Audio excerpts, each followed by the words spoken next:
I want to start by asking a question, and it's not rhetorical, but it's going to be a show of hands. Raise your hand if you feel like, honestly, you get a totally sufficient amount of rest in your life. Like, you feel like my life is exactly as it needs to be. I was like, what? Yeah? I get the hours, just not in the right time period. The hours. So it probably still feels like at different times, you're not really maybe as restful as you should be. And the truth of the matter is, I think that for many of us, we probably understand that when we talk about the idea of rest, and that's what we're going to be starting this year talking about, habits of kind of rest and resetting in this series called Pause. We're not just talking about sleep when we talk about rest. In fact, if we go back to the beginning, right, in Genesis, when God was creating, and it says that after the seventh day, God rested from his labors, that's not necessarily even him talking about being tired, because this perfect God probably, he can't tire, at least not in the way that you and I do. And yet he rests in a way that I think, even for those of us who, raised our hands a little bit, there's probably some truth that none of us are resting in the ways that we should. And honestly, when you look around, it's really kind of like how can I necessarily blame you? When you look and see, I love my job. I love getting to know and interact with so many of you. And I could get emotional about it, but I'm going to press forward for right now. But the more I get to know about you guys and your lives, there's no shortage of pressures on each of you every day. The amount of people and things that you feel are placing expectations on you is enormous. The amount of pressure you put on yourself is unbelievable. And as we step into this new year, we're going to be taking this first month and looking at how can you and how can I pause. And that's not comfortable for many of us, because even while almost basically none of us raised our hands and saying, do you feel like you're sufficiently rested? What would it cost for you to actually step towards being more restful, not just physically in your hours of sleep, but how can you mentally and emotionally rest? And are you actually willing to do what that might take? Because while there are many stresses in our lives and things that we'll acknowledge make us restless, the worst part about those things is we're often kind of sorry to part with them. Not necessarily willing. So we're going to be looking at a psalm tonight. And it's not going to be up on the screen. You're just going to have to listen to it. It's Psalm 46. We're going to read through the whole thing. And then what we're going to do is we're going to try to break it down and look at three key things that the author of this psalm is communicating to us, that God is communicating to us. And then at the end, we're going to leave you guys with a challenge as we head into Connection Group. But let's start with just reading the 46th Psalm. You can listen to it, you can listen to it. It says this. It says, God is our refuge and strength, an ever-present help in trouble. Therefore, we will not fear, though the earth gives way and the mountains fall into the heart of the sea. Though its waters roar and foam, and the mountains quake in their surging. There is a river whose streams make glad the city of God, the holy place where the Most High dwells. God is within her, she will not fall. God will help her at the break of day. Nations are in uproar, kingdoms fall. He lifts his voice, the earth melts. The Lord Almighty is with us. The God of Jacob is our fortress. Come and see what the Lord has done, the desolations he has brought on the earth.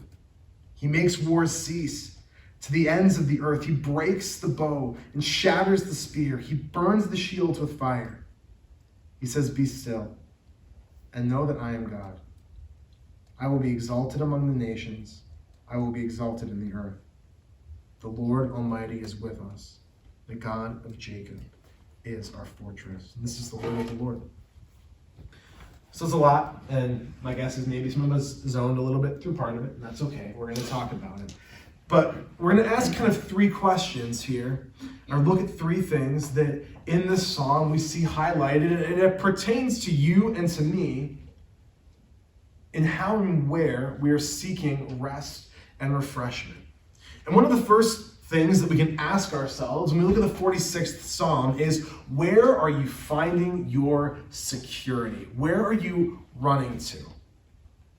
What we see in the beginning of Psalm 46, to read it again, it says, God is our refuge and strength, an ever-present help in trouble. Therefore I will not fear, though the earth gives way and the mountains fall into the heart of the sea, though its waters roar and foam and the mountains quake in their surging. The psalmist here is kind of showing a picture of turbulence, but he begins by saying, listen, I know where my strength is. The Lord is a fortress for me. He is a security that I can find. One of the questions we have to ask ourselves is, where are you looking for security? What fortress do you run to? Because I think for many of us, even those of us who were grown and raised in the church, when the chips are down, this isn't where we naturally turn to. We'll turn to, how many likes did our last post get? Who can I snap right now to make me feel better? Who can I text who is going to tell me something that I think I need to hear? I'll tell you, those of you who know me and know my story know that I've struggled through depression and suicidal thoughts at several points. And there's something very natural, and there was for me, and there still can be, when I'm feeling kind of down and when I'm feeling mellow, my first reaction, and by the way, this is a great reminder, pastors are not perfect people. They're not. When I go through these moments, often what I would think and sometimes still want to think is, who can I text right now who will make me feel better about myself by their response? And that's great, and it can feel good. You're like, oh man, I just feel like my life sucks right now. And they're like, oh no, you're so amazing, you're so wonderful, you're so perfect, you're beautiful. And it's like, yeah, that feels great. Everybody loves to be complimented, but that's not the same kind of assurance that we see here. It says God can be our refuge and strength, ever present, help in trouble. And I think for a lot of us, we say, well, that's well and fine for you to say, Jack, but that's not how it's worked in my life. I haven't seen God show up. How many times have we honestly actually ran to him? Because I think for many of us, we have this expectation of how we wish God would show up in our life. But then at the same time, we're looking in all the wrong places. But there's a beautiful promise here. There's an amazing statement, right? Because for a psalmist to be able to say, God is our refuge and strength and ever-present help in our trouble, that means he has to have gone through something. He has to have experienced something to be like, you know what? I've been through some stuff, and let me tell you, there's some this is what I love, and we'll see this as we go through the entire psalm, is outside the world is chaotic and crazy. And there is not a lot of stability and solid ground that we're going to find. Friendships change. Things that you thought were a sure thing, maybe sometimes aren't. And those can lead to hard and difficult situations.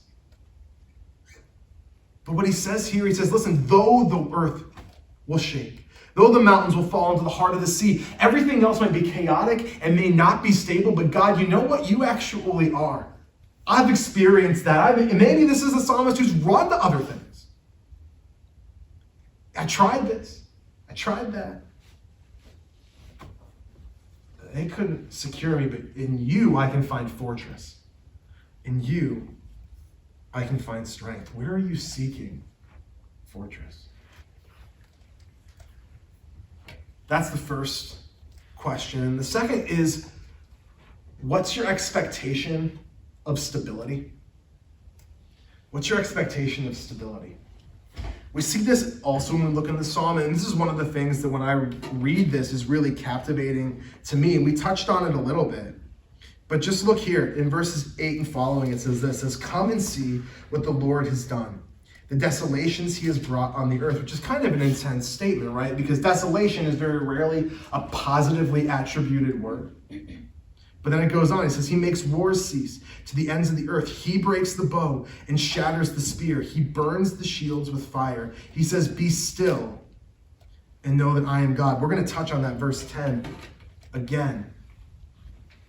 But when we look here, what we see is God is the one who can turn order from chaos. There are things all around us. There's turbulence in our lives. Some of us are seniors in high school this year, and I don't have to say very much to understand what turbulence looks or feels like in your life. You're there, you're living it right now. For some of you, it's not what you're doing next year, it's what you're doing tomorrow. Because stress and anxiety is just a real thing for you. And maybe for some of you that's at a clinical level, or maybe for some of you that's not, but it's still true. Because you're worried about what your friends are going to think when you go back to school tomorrow. Are you going to look just right? Are you going to be able to keep your streaks up?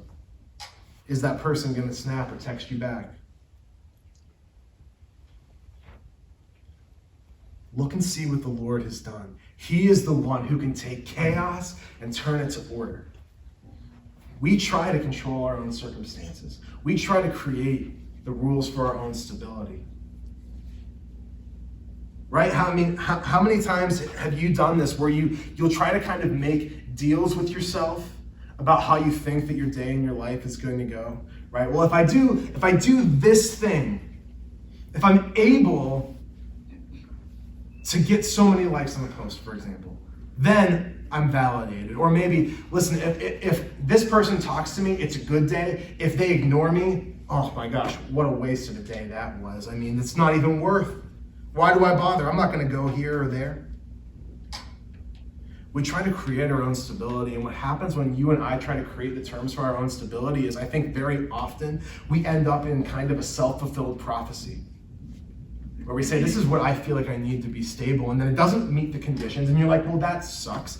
And then sometimes, and this is often, we either will blame ourselves, and then we'll end up in a worse situation than we thought we were in the first place, and it spirals out of control, or we blame God, and we create a bitterness in our heart.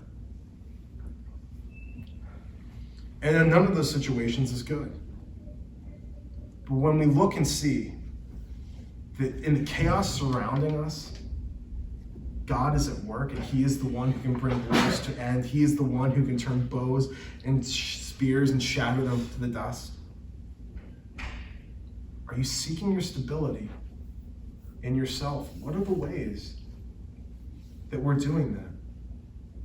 And what would it look like to let go? That's a scary thing.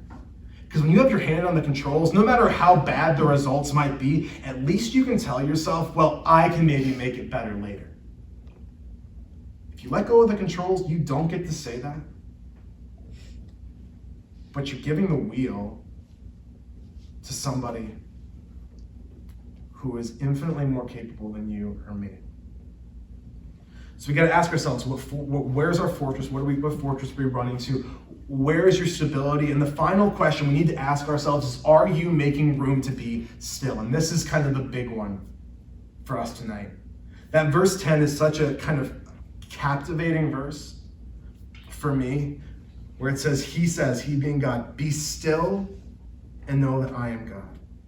I will be exalted among the nations. I will be exalted in the earth. We're at the end of Christmas break. And it's not quite the same for everybody. I got a little bit of a break in between the holidays. I came and worked some, but I did try to take a bit of a break. But my guess is that we can relate on this, that we just got done with maybe a week or two break, but how many of us actually got to be still for any significant period of time? Right? Those of you who are athletes, maybe you got Christmas Day and New Year's Day. Those of you who aren't, there were family functions that were driving you this way and that. You wanted to make sure you hung out with friends. You wanted to make sure you did all these things. Was there ever stillness?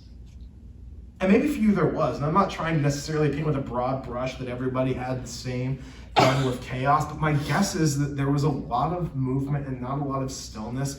And I want to say this up front. It's very possible for us to make an idol out of idleness. So let me break that down. We can make an IDOL, idol, out of IDLENESS. We can make an idol or a false god out of idleness or just staying low. That's not what I'm talking about when I say, have you been still? There's ways for us to create moments of stillness, but it's not something that's natural for us. We feel captivated by social expectations oftentimes. We feel captivated by these things that we carry around in our pockets. How many of you, Levi can throw it away, like he does in life group all the time, it's great. How many of you have experienced something that is a total 21st century innovation? How many of you have ever experienced a phantom vibration? Where you think your phone's vibrating Oh my and it's gosh. not? Yes. Literally, Isaac the other day was going. Phantom vibrations are a very new thing. And some of the psychology behind phantom vibrations is we're so dependent and expectant sometimes on getting a text from somebody or getting a notification of some sort that we'll feel these things. And for how many of you, if you've experienced this, you've had a phantom vibration, your heart rate elevates. You're like, oh my gosh, maybe it's him or her. I've been there. My freshman year of college, I was a mess. It was a whole different story. Ugh. Don't go see The Lion King with a girl in the first week of school and assume you're going to get married. Oh God. That's all we need. That's the whole story, basically summed up. But we let ourselves get captivated by this. How many of you have thought that in some small way, and again, I don't want to make this a huge, bigger deal than this, I think for some of us we can puff our chests and be like, well, I don't do that. Okay, how many of you have ever felt like your self-worth was in any way contingent on how well a social media post did? Probably most of us. How many of you have sometimes felt a moral obligation to respond to a text or snap when you get it, or the other person might assume this horrible list of things about you because you're ghosting or ignoring them?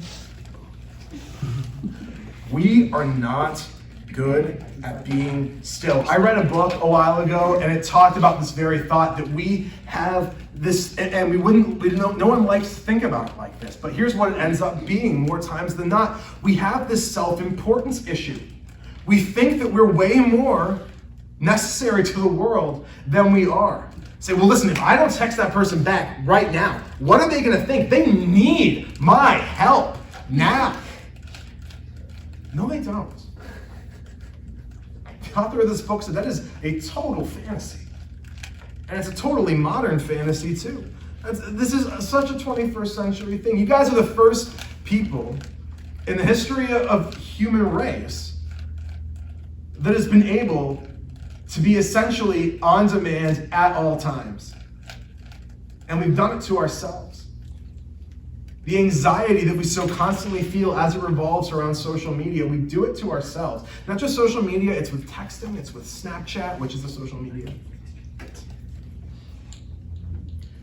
What does it look like? What could it look like for you and for me to be still? To take some time away from that stuff, to put the phone down, to turn the apps off. And not just put that away and say, I'm gonna go and be kind of like a monk and wander the woods, but replace it with something, yeah, I know, it's crazy. But replace it with something else. Replace it with maybe, this is totally old fashioned. What if you, what if you wrote a letter once a week to a friend?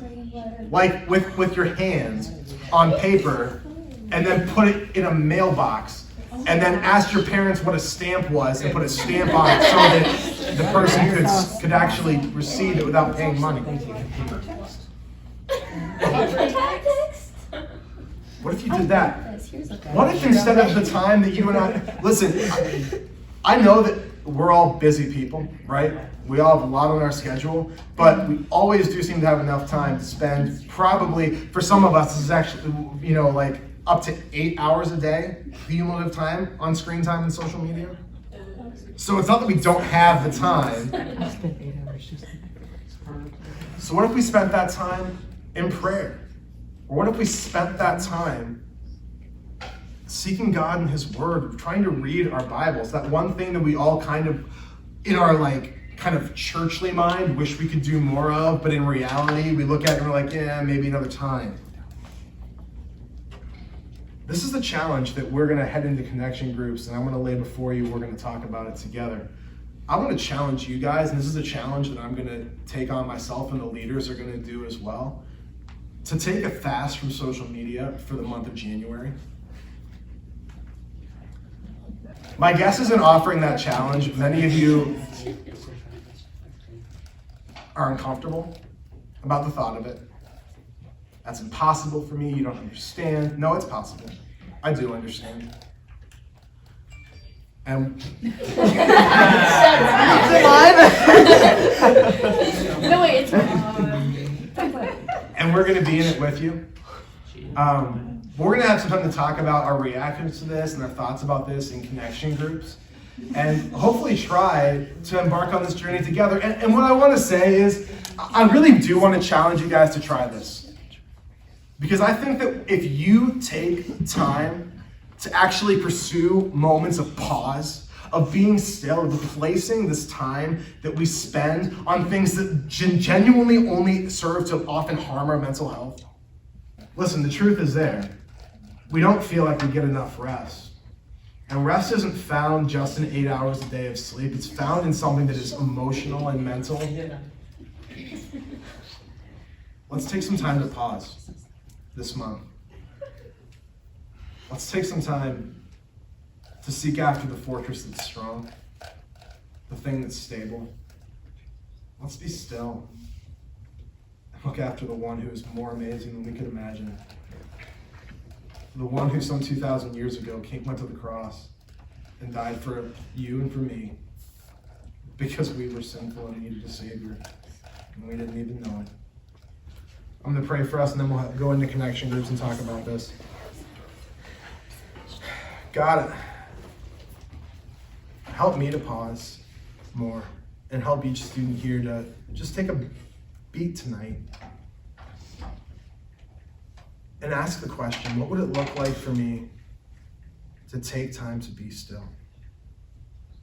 God, my heart for each student here is that they would come to know and love you more, that they would know their desperate need for what you've done for them on the cross through the person of Jesus Christ, and they would fall more deeply in love with you because of it. Because we needed a Savior, and you provided something beyond our expectation to take the punishment we deserved. God, give us the strength of heart to learn to love you better. Overwhelm us by your grace. We pray this tonight in your name. Amen.